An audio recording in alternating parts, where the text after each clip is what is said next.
गुरुर्ब्रह्मा गुरुर्विष्णु गुरुर्देवो महेश्वरा गुरुर्साक्षात् परब्रह्म तस्मै श्री गुरुवे नमः।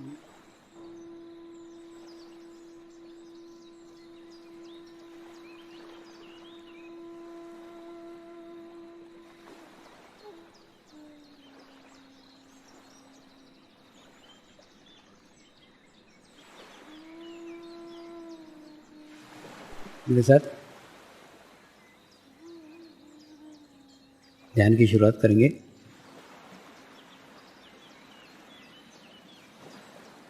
मैं एक पवित्र आत्मा हूँ।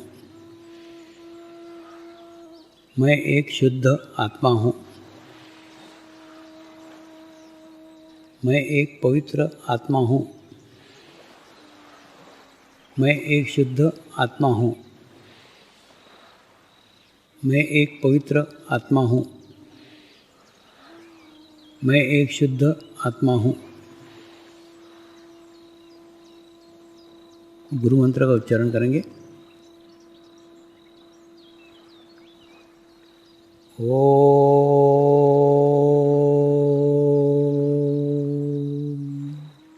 श्री शिवकृपानंद स्वामी नमो नमः।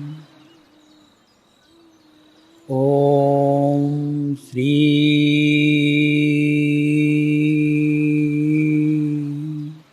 शिवकृपानंद स्वामी नमो नमः। ओम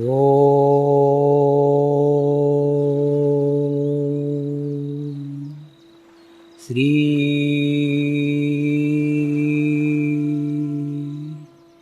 शिवकृपानंद स्वामी नमो नमः।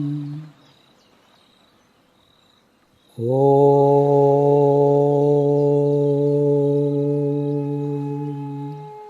श्री शिवकृपानंद स्वामी नमो नमः। ओम श्री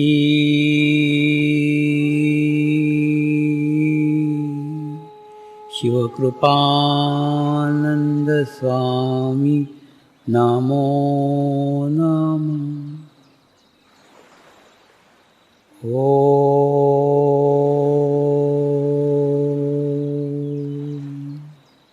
श्री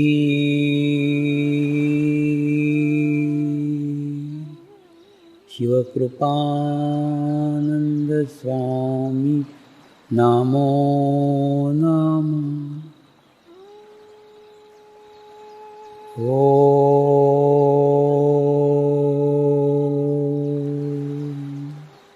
श्री शिवकृपानंद स्वामी नमो नमः।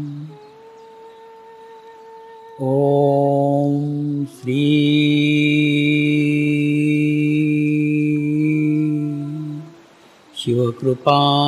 शिवकृपानंद स्वामी नमो नमः। ओम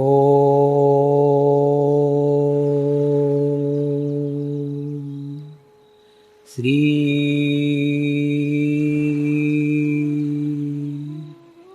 शिवकृपानंद स्वामी नमो नमः। सद्गुरु के माध्यम से आत्म साक्षात्कार मिल सकता है। सद्गुरु के माध्यम से आत्म अनुभूति मिल सकती है। पर आत्म अनुभूति मिलने के बाद में फिर हमारी सारी प्रगति है, फिर हमारा प्रोग्रेस है। तो गुरु का रोल कितना है, थोड़ा वो समझ लो। सब कुछ गुरु नहीं है। गुरु का रोल केवल क्षणिक है, कुछ समय का है, स्टार्ट का है। बाकी अपना रास्ता अपने को ही बनाना पड़ेगा। मैं आपको उदाहरण से समझाता हूं। आप कल्पना करो कि आपने एक सुंदर पहाड़ी के ऊपर एक खूब सुंदर बंगला बनाया है। उस बंगले के अंदर सारे इलेक्ट्रिक के इंस्ट्रूमेंट है, फ्रीज है, टीवी है, टेप रिकॉर्डर है, सब है, इलेक्ट्रिक के इंस्ट्रूमेंट सब है, लेकिन आपके पास बिजली का कनेक्शन ही नहीं है। जब बिजली का कनेक्शन नहीं है तो ये बिजली के उपकरण बेकार है। फिर और आप क्या देखते हो, आपके घर के सामने ही पावर हाउस है, घर के सामने पावर हाउस है, लेकिन पावर हाउस से कनेक्शन नहीं है। और जब रात होती है तब आप देखते हो 2 किलोमीटर दूर एक झोपड़ी है, वो झोपड़ी में उजेला है, लाइट जल रहा है, तुम्हारे बंगले में अंधेरा है। वो झोपड़ी है, तुम्हारा बंगला है, वो दूर है, तुम पास हो, लेकिन तुम्हारे घर में अंधेरा है, उसमें उजाला है। क्यों? उसका कनेक्शन उस पावर हाउस के साथ है, तुम्हारे बंगले का नहीं। फिर उस झोपड़ी को देख करके तुमको तुम्हारे जीवन में प्रेरणा मिलती है कि मुझे भी पावर हाउस का कनेक्शन मिलना चाहिए। तो फिर क्या करते हो, आप एक एप्लीकेशन देते हो पावर हाउस को कि मेरे भी घर में बिजली दी जाए, मेरे को बिजली का कनेक्शन दिया जाए। उसके बाद में पावर हाउस से एक इलेक्ट्रिशियन आता है, वो खंभे से लेके आपके घर तक, मीटर तक एक लाइन खींच देता है, और उसके बाद में आपके बंगले को लाइट का कनेक्शन देता है। वो इलेक्ट्रिशियन लाइट का कनेक्शन देने के बाद में फिर कहीं और चला जाता है, और वो कनेक्शन करने के बाद में आपको आपके घर के लाइट जलाना होंगे। फिर आप 0 का बल्ब जलाओ, 15 का बल्ब जलाओ, 30 का बल्ब जलाओ, 100 का बल्ब जलाओ, ऐसे बड़े बड़े फ्लड लाइट लगाओ, तुम्हारी इच्छा। और तुम्हारी इच्छा हो तो मेन स्विच ऑफ करके रखो, मत जलाओ, लेकिन इलेक्ट्रिशियन आके तुम्हारे घर के लाइट नहीं लगाएगा, इलेक्ट्रिशियन आके तुम्हारे घर में उजाला नहीं करेगा, तुमको तुम्हारा उजाला तुमको ही करना पड़ेगा। तो ठीक इलेक्ट्रिशियंस का रोल जैसा है ना, वैसे ही सदगुरु का रोल है। सदगुरु सिर्फ परमात्मा से आपका कनेक्शन करा देगा। कनेक्शन करने के बाद में आपको कितनी आध्यात्मिक प्रगति करने की है, आपको कितना आध्यात्मिक प्रोग्रेस करने का है, आपको इसी जन्म में मोक्ष प्राप्ति करने के क्या और जन्मों जन्मों का सफर करने का है, ये सब आपके ऊपर निर्भर है। वो कुछ नहीं करेगा, उसका रोल केवल इलेक्ट्रिशियन जैसा है। आपको कनेक्शन करा दिया, आपकी रामलीला आप जानो, वो तो चला और किसी बंगले में कनेक्शन करने को। बस इतना ही रोल सदगुरु का है। सदगुरु सिर्फ कनेक्ट करा देता है, कनेक्ट करने के बाद में अपनी प्रगति अपने को ही करना पड़ती है। सदगुरु कोई हथेली नहीं लगाता बाद में। नहीं मतलब खूब ज्यादा तुम सदगुरु पे डिपेंड मत हो जाओ, और समझ लो पहले सदगुरु की भूमिका क्या है, तुम्हारी भूमिका क्या है। पावर हाउस यानी परमात्मा, बंगला यानी तुम्हारा शरीर, इलेक्ट्रिशियन यानी सदगुरु, वो उस पावर हाउस से कनेक्शन करा देगा, आपको अनुभूति भी आएगी, अनुभव भी हो जाएगा, और उसके बाद में आगे की प्रगति, आगे का प्रोग्रेस आपको आपका ही करने का है। दूसरा, सदगुरु ना हाईवे है। हाईवे का उपयोग क्या होता है? हाईवे गली कूचा नहीं होता, हाईवे हाईवे होता है। उसके बाद में हाईवे पे बड़े बड़े रोड रहते हैं, अच्छा क्लीन वातावरण रहता है, स्वच्छ वातावरण रहता है, सुंदर रहता है, गांव से दूर रहता है, बस्ती से दूर रहता है, कोई ट्रैफिक नहीं रहता है, अच्छी बढ़िया सड़क रहती है जिसके ऊपर गति मिलती है, स्पीड मिलती है। वैसे सदगुरु भी हाईवे है, वो आपको झड़प से तुरंत यहां से वहां फास्ट पहुंचा देगा, एक्सप्रेस हाईवे। लेकिन सदगुरु कितना भी अच्छा लगा उसको चिपको मत, उसको पकड़ो मत। हाईवे कितना भी अच्छा रहा, बैठ के वहां पे पिकनिक मना सकते हो क्या? नहीं है। यहाँ से कितना अच्छा तालाब दिख रहा है, चलो यही बैठते हैं, गाड़ी खड़ी करके पुलिस वाले आके डंडे लगाएंगे वहां अगर खड़े रहे तो। हाईवे पे रुकना मना है, सदगुरु को चिपकना मना है। सदगुरु के पास से हाईवे सरी का उसका उपयोग करो और आगे बढ़ो। और जिस प्रकार से हाईवे किसी के भी घर तक नहीं जाता, किसी का घर देखा है कि हाईवे पे, या मेरा घर हाईवे पे नहीं, किसी का नहीं है। हम हाईवे से केवल उस शहर तक पहुंचते हैं, उसके बाद में गली गली में से, पतली गली में से अपने घर तक पहुंचते हैं। तो जीवन में भी सदगुरु एक निश्चित समय तक आपको स्पीड देगा, आपको गति देगा, एक स्थान पे पहुंचाएगा, लेकिन जीवन का अंतिम क्षण का सफर आपको आपका ही करने का है। इसलिए अपने आत्मा को ही गुरु बना लो। अपने आत्मा को इतना शुद्ध करो, इतना पवित्र करो, इतना निर्मल करो कि वो आपके अंतिम क्षण तक आपको साथ देगा।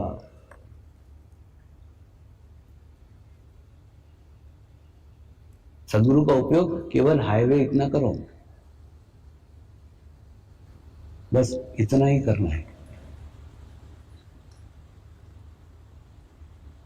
एक बार सिंगापुर के कुछ साधक मुझे एक सिंगापुर के होटल में खाना खाने को लेके गए। वो होटल की विशेषता ये थी, भारतीय एक आश्रम के द्वारा वो होटल संचालित था। उस होटल में बिल कुछ नहीं था, तुम्हारी जो इच्छा है वो दो, और अच्छा भारतीय शुद्ध शाकाहारी खाना वहाँ मिलता था। और सर्विस देने वाले भी सब सेवाधारी थे, कोई नौकर नहीं था, कुछ नहीं था, कुछ नहीं। मुझे लेके गए, 4-6 साधक भी मेरे साथ में थे, हमने अच्छे से खाना खाया। खाना खाने के बाद में एक साधक वहां पे कुछ डोनेशन देने के लिए गया, दान देने के लिए गया। वहां प्रथा क्या थी, वहां जाकर के खाना खाओ, तुमको जो इच्छा है वो दो, कोई कंपलसरी नहीं कि इतना दो उतना दो, जो तुम्हारी इच्छा है वो दो।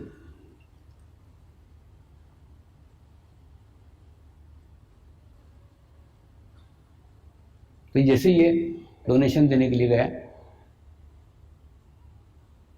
वहां बैठे हुए व्यवस्थापक ने उसको पूछा, ये कौन है? ये दाढ़ी वाले बाबा कौन है, इसको लेके क्या आए हो, इसको कौन लाया है? तो साधक ने अपनी कॉलर ऊपर करते हुए कहा, हाँ मैं लाया हूं, मैं। उसको लगा मेरी कुछ तारीफ करेगा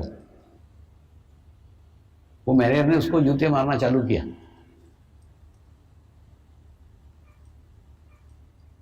इसने कहा, ये मेरे सदगुरु है, एकदम सामान्य है, ये सामान्य आदमी सरी के रहते हैं, मैं इसको लाया। वो मैनेजर ने कहा, जहां तुमने सदगुरु को सामान्य समझा वहां तुम्हारी ग्रहण करने की क्षमता समाप्त हो गई। वो सदगुरु अपने आप को कितना भी सामान्य दिखाए या सामान्य समझे, तुम सामान्य समझने की गलती मत करना, क्योंकि तुम्हारी गुरु ग्राहकता पूरी खत्म हो जाएगी, पूर्ण समाप्त हो जाएगी। और तुम्हारे गुरु आज जीवित है, इसलिए तुमको गुरु की कदर नहीं है। मेरे गुरु जीवित नहीं है, मुझे मालूम है गुरु क्या होता है, क्योंकि उनके गुरु जीवित नहीं थे, सामान्य स्थिति। तुमको तुम्हारे गुरु के जीवन काल में जीने को मिल रहा है, इस सौभाग्य समझो।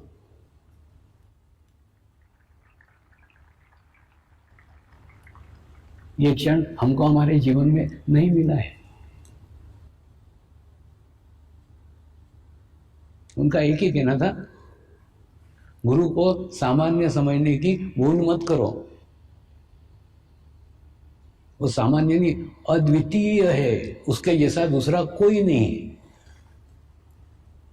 कैसे मैं बताता हूं, जिस प्रकार से आपके शरीर को पैदा करने वाली एक मां है, 10 मां पैदा करती क्या? नहीं, शरीर को जन्म लेने के लिए केवल एक मां होगा। सारे स्त्रियों का आदर करो, सारे स्त्रियों का रिस्पेक्ट करो, लेकिन मां की बराबरी कोई नहीं कर सकता, क्योंकि मां है, बाकी सब स्त्रियां हैं, आदर है, लेकिन मां एक है। दुनिया में एक ही मां होती, 2 मां नहीं होती। जिस प्रकार से शरीर को जन्म देने वाली मां एक है, ठीक बिल्कुल वैसा ही आत्मा को जन्म देने वाला सदगुरु भी एक ही है विश्व में, 2 नहीं।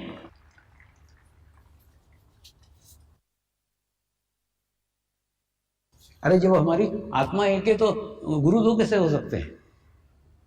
तो आप सोचो ना, सदगुरु आत्मा की माँ है, उसने तुमको जन्म दिया है, तुम्हारे आत्मा को जन्म दिया है, तो वो अद्वितीय है, वो दो कैसे हो सकता है? वो एक है।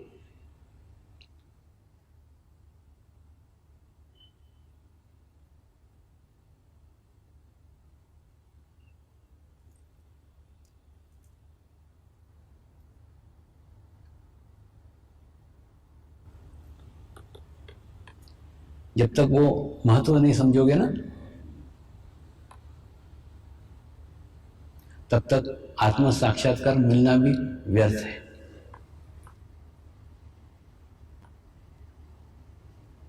मेरे को तो मेरे गुरुदेव ने कुछ हीरे दिए हुए हैं और कार्य दिया है, जा समाज में जा, प्रत्येक व्यक्ति को एक एक हीरा ईमानदारी से बांट के वापस आ जा। मैं वही कार्य प्रत्येक व्यक्ति को एक एक हीरा दे रहा हूं। उसके बाद में वो हीरा देने के बाद में मेरा कार्य संपन्न हो गया। उस हीरे को तुम हीरा समझ के संभाल के रखो और अपने जीवन का उद्धार कर लो, या कांच का टुकड़ा समझ के फेंक दो। मेरा कार्य वहीं समाप्त हो गया जब आपको सौंप दिया तो।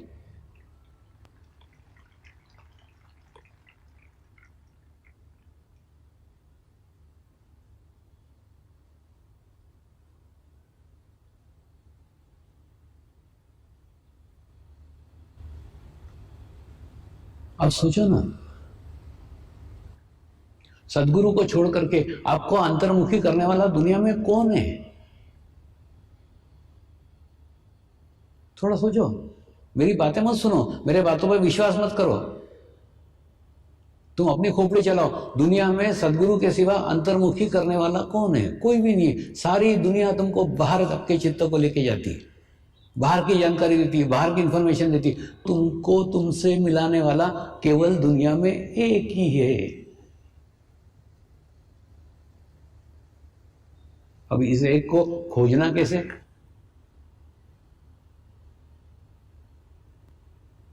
ये एक को ढूंढना कैसे?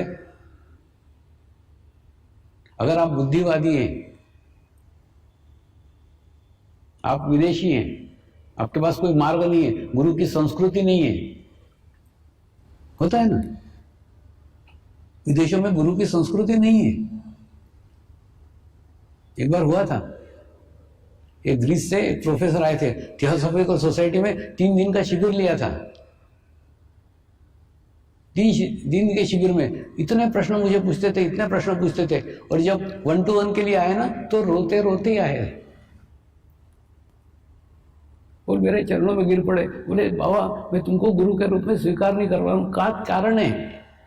मैंने कहा तेरा कोई दोष नहीं है, तेरे यहाँ गुरु की संस्कृति नहीं है। हमारे यहाँ हम जिसको भगवान बोलते राम, उसके भी गुरु थे, जिसको हम कृष्ण बोलते भगवान, उसके भी गुरु थे। तो हमारे यहाँ तो गुरु की परंपरा है, तुम्हारे देश में गुरु ही नहीं है, तो उसमें तेरा दोष नहीं, तेरे संस्कृति का दोष है, तेरे आसपास के वातावरण का दोष है। तो अगर आप विदेश में हो और विदेश से सुन रहे हो, तो आप ओरा का सहारा लो, आभा मंडल का सहारा लो। आजकल इतनी मशीनरी आ गई है, इतने अच्छे कैमरे आ गए, ओरा को जांचा जा सकता है, ओरा को परखा जा सकता है। ओरा को देख करके गुरु को पहचाना। तुम थोड़ी देर उस ओरा का निरीक्षण करते रहो, निरीक्षण करते रहो, निरीक्षण करते रहो, तुम्हारे अंदर एकदम महसूस हो जाएगा कि यही है जो मुझे अंतर्मुखी कर सकता है। मैं जिसको खोज रहा था, मैं जिसको ढूंढ रहा था, वो यही है। ये एक मार्ग है, ये एक रास्ता है। बुद्धिवादियों के लिए ओरा है, आभा मंडल है, और जो भावपूर्ण लोग हैं या भारतीय लोगों के लिए, उनके लिए शिरडी है। मैं यही नहीं, दुनिया में बोलता हूं, जीवंत गुरु के पास जाने का रास्ता समाधिस्थ गुरु के पास से जाता है।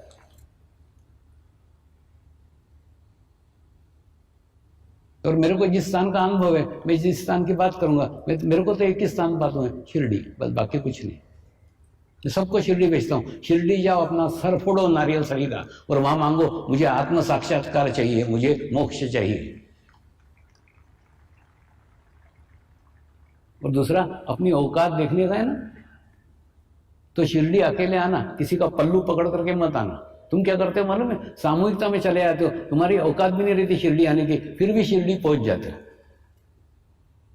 नहीं, ये प्रयोग जिस दिन करने का है, उस दिन एकदम अकेले आना, किसी को बताने का भी जरूरत नहीं कि शिरडी जा रहा हूं, एकदम अकेले आओ, पूर्ण भाव के साथ आओ। कोई भौतिक चीजें मत मांगो, कोई सांसारिक चीजें मत मांगो, कुछ मत मांगो, और एकाग्र चित्त होकर के आओ, रुको, शांति के साथ बैठो, और वहां एक ही प्रार्थना करो, हे साईनाथ मुझे आत्म साक्षात्कार प्रदान करे, मुझे आत्म अनुभूति प्रदान करे।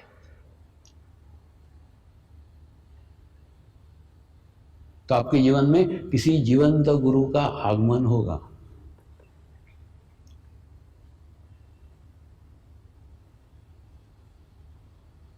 ऐसा क्यों होगा?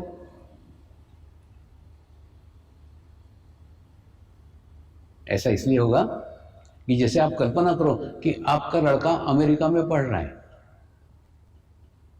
उसके बाद में अचानक उसको कोई जरूरत पड़ गई, उसको कोई तकलीफ आ गई, उसको कोई संकट आ गया, उसने आपको फोन किया, पिताजी मेरे को ये तकलीफ हो रही है, मुझे सहायता चाहिए। आप बैठे हो भारत में, लड़का बैठा अमेरिका में, हेल्प कैसे करोगे? हेल्प करना संभव ही नहीं है। फिर क्या करोगे आप? आपका जो मित्र आपके लड़के के पास में रहता है, आप उसको फोन करोगे, उसको बोलोगे मेरे लड़के को थोड़ी हेल्प कर दे। क्यों? क्योंकि वो लड़का तेरे पास में है, तू लड़के के पास में है, वो हेल्प कर सकता है, लेकिन आप यहां बैठ करके वहां पे मदद नहीं कर सकते। ठीक उसी प्रकार से जैसे ही आप शिरडी के साईं बाबा को प्रार्थना करोगे तो वो आत्म साक्षात्कार नहीं दे सकते। क्यों? क्योंकि वो समाधिस्थ हो चुके। आत्म साक्षात्कार जीवंत गुरु के बिना संभव नहीं है। फिर वो क्या करेंगे आपको नहीं मालूम, लेकिन आपके जीवन काल में जो भी जीवंत माध्यम हो गए, तो उस माध्यम के साथ आपका कांटेक्ट करा देंगे, आपके जीवन में उसका प्रवेश हो जाएगा। क्योंकि बड़ा कठिन प्रश्न है, इतने सारे गुरु हैं, हम पहचानेंगे कैसे मेरा गुरु कौन सा है, मेरी माँ कौन सी है, मेरी कौन सी माँ है जो मेरे आत्मा को जन्म देगी।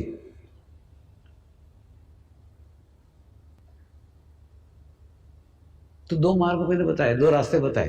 अगर बुद्धि वाली है ओरा का सहारा लो, अगर भावपूर्ण है तो शिरडी का सहारा लो।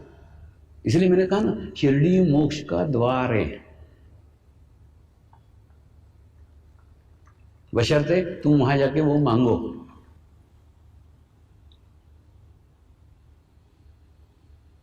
दूसरा ना, तुम इतने जड़ बुद्धि हो कि तुमको बार बार के अनुभव से भी समझ में नहीं आता। तुम बार बार शिरडी आते हो, कुछ ना कुछ भौतिक चीजें मांगते हो, और उसके बाद में जब मिल जाने के बाद में प्रसन्न होकर चले जाते हो। एक बार आते हो, दो बार आते हो, तीन बार आते हो, चार बार आते हो, 5 बार आते हो, लेकिन जिंदगी भर आते रहते हो, लेकिन कभी वो नहीं मांगते जो मांगने के बाद में मांगने की आवश्यकता ही नहीं हो, वो है मोक्ष की स्थिति। वो स्थिति मिल जाएगी ना तो मांगना भी नहीं पड़ेगा, मांगने के पूर्व मांग पूर्ण हो जाएगी।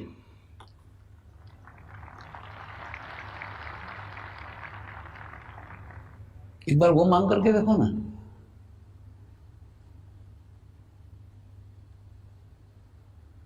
अरे बाबा, परमात्मा बाहर नहीं, परमात्मा तुम्हारे भीतर ही बैठा है, तुम्हारे अंदर ही बैठा है, सिर्फ अंतर्मुखी होने की आवश्यकता है।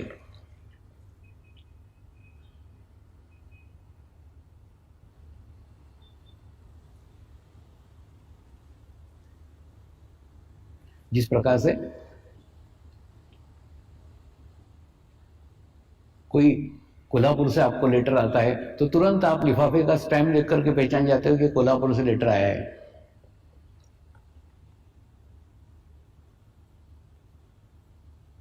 मुंबई से लेटर आता है तो लिफाफे पे स्टैम्प देख करके पहचान जाते हो कि मुंबई से लेटर आया है।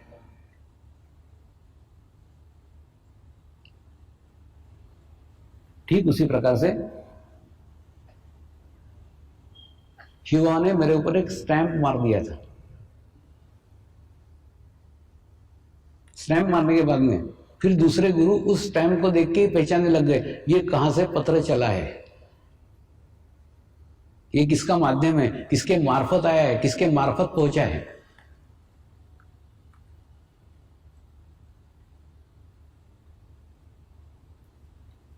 तो मेरे घर पे भी एक गुरु का आगमन हुआ था, और गुरु का आगमन होने के बाद में उसने पत्नी को कहा था, ये तेरा संसार करने के लिए नहीं आया है, इसका विश्व संसार है, इसको मुझे सौंप दे।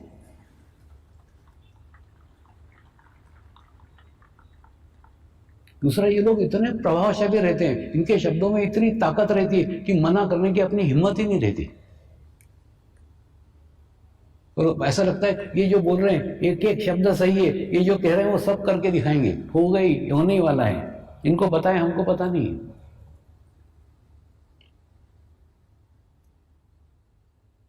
तो मैं उनके साथ जाने को तैयार हो गया। प्रार्थना करेंगे। हे परमात्मा, हम सभी पवित्र आत्माएं आपको हृदय से प्रार्थना करते हैं कि सारे विश्व में शांति हो, सारे विश्व के आत्माओं की आध्यात्मिक उन्नति हो एवं सर्वांगीण उन्नति हो। यही हम सब आत्माओं की शुद्ध इच्छा है। नमस्कार करेंगे।